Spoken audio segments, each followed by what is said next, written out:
में बिट्टू नामी एक लड़का अपनी माँ और बीवी के साथ रहता था। वो बहुत नेक दिल इंसान था और हमेशा दूसरों की मदद करता था। इसकी बदौलत उसके पास हर आसाइश थी और वो गांव का सबसे अमीर लड़का था। एक दिन बिट्टू अपनी गाय का दूध निकाल रहा था कि एक लड़की उसके पास आती है।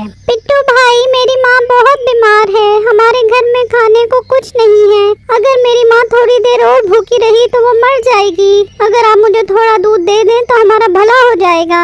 बाजी, दूध से आपका क्या भला होगा, इससे आपका गुजारा नहीं होगा। आप मेरी बकरी ले जाइए, बहुत सेहतमंद बकरी है और दूध भी रबड़ी वाला देती है। इसका दूध पीकर आपकी माँ चुस्त दुरुस्त और चाको चौबंद हो जाएगी। भाई, हमारे पास तो एक वक्त खाने के पैसे नहीं हैं। मैं ये बकरी कैसे खरीद सकती हूँ? अरे बहन, आपको परेशान होने की जरूरत नहीं है। आप मेरी ये बकरी तोहफे के तौर पर ले जा सकती है। बिट्टू भाई, आपका बहुत शुक्रिया जो आप मेरी मदद कर रहे हैं। बहन, शुक्रिया बोलकर शर्मिंदा तो मत करो। फिर वो लड़की बकरी लेकर जा रही होती है कि बिट्टू की माँ वहाँ आ जाती है। ले जा कल मुही हमारी बकरी। बिट्टू, ये बकरी कहाँ लेकर जा रही है? अबे मैंने ये बकरी इसे तोहफे के तौर पर दी है। दे दे, सारी चीजें लोगों को दे दे। लड़की देगी नहीं और हम जल्दियाँ शुरू कर दी। अबे जान, उसकी माँ बहुत बीमार थी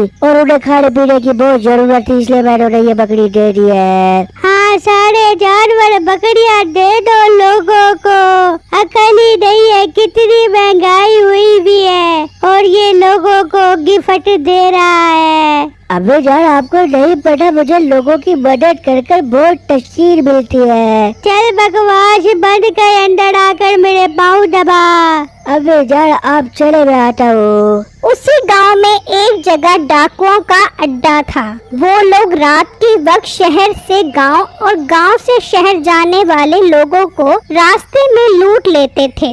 उनका एक सरदार था जिसका नाम मीठा था। उस्ताद, मैंने जासूसी करके पता लगाया है कि एक जोड़ा रात को आ रहा है। अरे वाह, चर्च का जोड़ा, मजा आ गया। रात को सूटे लगाएंगे और जहाज बन जाएंगे। अरे उस्ताद, मैं चर्च के जोड़े की बात नहीं कर रहा, लड़का लड़की के जोड़े की बात कर रहा हूँ। वो रात को यहाँ से गुजरेंगे। अरे वाह, कमाल कर दिया तूने। आज तो इन्हें लूटकर रात को मैं अपनी बेगम को शाने की जलेबी लाकर खिलाऊंगा। उस मोटी को बहुत पसंद है। फिर मीठा रात को अपने साथी के साथ सड़क पर छुप जाता है और उनके आने का इंतजार करने लगता है। कुछ देर बाद वो जोड़ा वहाँ से गुजरता है तो वो उन्हें लूट लेते हैं। उनके पास एक बैग होता है जिसे वो हथिया कर उन्हें वहाँ से भगा देते हैं और खुद दूसरी जगह जाकर बैग में देखते हैं तो उसमें बहुत सारा सोना होता है। अरे वाह उस्ताद, अपनी तो निकल पड़ी। उस्ताद, अक्सर यहाँ से पुलिस गुजरते हैं। अगर हम ये सोना लेकर यहाँ खड़े रहे तो हम पकड़े जाएंगे। ठीक है, तू अड्डे पर जा, मैं कहीं और जाकर छुपने का बंदोबस्त करता हूँ। चिट्टू वहाँ से चला जाता है तो इतने में पुलिस का हारन बजता है। अरे ये तो पुलिस है, मुझे यहाँ से निकलना होगा। मीठा चलते चलते बिट्टू के गांव तक पहुँच जाता है और सोचने लगता है, मुझे यहाँ चालाकी से किसी के घर घुसना होगा, फिर सुबह होते ही यहाँ से निकल जाऊंगा। मीठा बिट्टू के घर पहुंच जाता है और रोनी शक्ल बनाकर बिट्टू के घर का दरवाजा खटखटाता है। बिट्टू और उसके घर वाले इस टाइम गहरी नींद सो रहे होते हैं। अजी, सुनते हो, बाहर कोई आया है? हाँ बेगम, मैं अभी जाकर देखता हूँ। अजी, हमें दरवाजा नहीं खोलना चाहिए, कोई चोर भी हो सकता है। अरे बेगम, कैसी बातें कर रही हो? चोर बड़ा दरवाजा बजा कर आता है क्या? अजी, कोई रात को 3 बजे भला क्या करने आएगा हमारे घर? अरे बेगम, कोई मुसीबत में हो सकता है, तो मुझे मत रोको।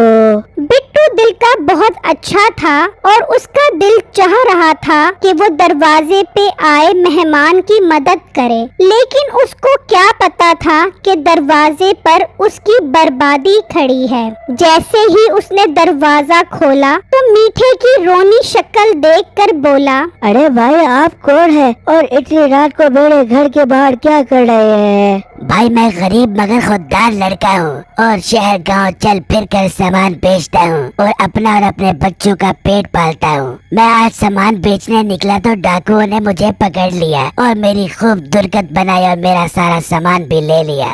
लेकिन भाई आपके हाथ में तो बैग है। अरे भाई, इस बैग में मेरे फटे पुराने कपड़े हैं जिन्हें पहनकर मैं अपनी जिंदगी बसर कर रहा हूँ। अरे भाई मुझे माफ कर दो, मैंने आप पर शक किया। अरे भाई, इसमें माफी वाली कोई बात नहीं, बस आप मुझे आज रात अपने घर रुकने दें, मैं सुबह होते ही चला जाऊंगा। भाई आजकल गाँव में बहुत चोरियां हो रही है, मैं एक दफा अपनी माँ से पूछ लूं। फिर बिट्टू अपनी माँ के पास जाता है और उन्हें सब कुछ बताता है। बेटा तू किसी दिन नुकसान उठाएगा, इस तरह किसी गैर लोगों को रात में नहीं बुलाते। पर अभी जान वो बहुत परेशान है और एक गैरतमंद इंसान लग रहा है। बेटा वो गैरतमंद इंसान नहीं है, बल्कि तू बेगैरत बेअकल है, तेरी अकल में बात ही नहीं आ रही। मीठा खिड़की से खड़ा ये सब सुन रहा होता है। अच्छा, तो ये बुढ़िया मेरी राह में रोड़े अटका रही है, इसको तो मैं ऐसा मजा चखाऊंगा कि ये याद करेगी। इस बुढ़िया के तो मैं सारे दांत तोड़ दूंगा और इसे प्लास्टिक के दांत ला कर दूंगा, फिर कचड़ कचड़ खाना खाएगी और इसे नानी याद आ जाएगी। मैं खुद ही अंदर चला जाता हूँ। वहाँ बिट्टू अपनी माँ से बात कर रहा होता है कि मीठा अंदर आ जाता है। भाई आप बगैर इजाजत अंदर क्यों आ गए? भाई मुझे माफ कर दो, बाहर वही चोर आ गए थे। मैंने सोचा बाहर खड़ा रहा तो वो आपके घर के अंदर आ जाएंगे और आपका सारा सामान लूट कर चले जाएंगे, इसलिए मैं अंदर आ गया और आकर दरवाजा बंद कर दिया। भाई आप तो बहुत अच्छे इंसान हो, आपकी वजह से आज हमारा घर बच गया है। देखा ना अभी जान, मैं आपको कहता था ना ये बहुत अच्छे इंसान है, आप ऐसे इनको पर शक कर रही हो। हाँ बेटा मुझे माफ कर दे, मैंने तुझ पर शक किया। अरे बुढ़िया शक की बच्ची, तू अपनी खैर मना, तेरा तो मैं वो हाल करूँगा कि ये याद करेगी। भाई आप क्या सोच रहे हो? कुछ नहीं भाई, बस आप लोगों से मिलकर ऐसा लग रहा है कि मुझे मेरा भाई और मेरी माँ मिल गई है। अरे मैं आप ही का भाई हूँ, आप ये कभी बस सोचना कि आप गैर हैं। और मैं आपको आपके कमरे में ले जाता हूँ। फिर बिट्टू मीठे को लेकर दूसरे कमरे में आ जाता है। भाई आप इस कमरे में रुक जाए और किसी चीज की जरूरत हो तो मुझे बता देना, मैं प्रणाम करने में जाता हूँ। ये कहकर बिट्टू वहाँ से चला जाता है और मीठा कहता है, बड़ा सियाना बन रहा था, आखिर मेरे जाल में फंस गया। यार ये तो बहुत अमीर इंसान है, इसके पास तो बहुत पैसा सोना और जायदाद है, इसे लूटने का तो मजा आएगा। इसके लिए मुझे इसके घर रुकना पड़ेगा और तरकीब लगानी पड़ेगी कि ये सब कैसे हथियाया जाए। मीठा बिट्टू को लूटने की तरकीब सोचने लगता है।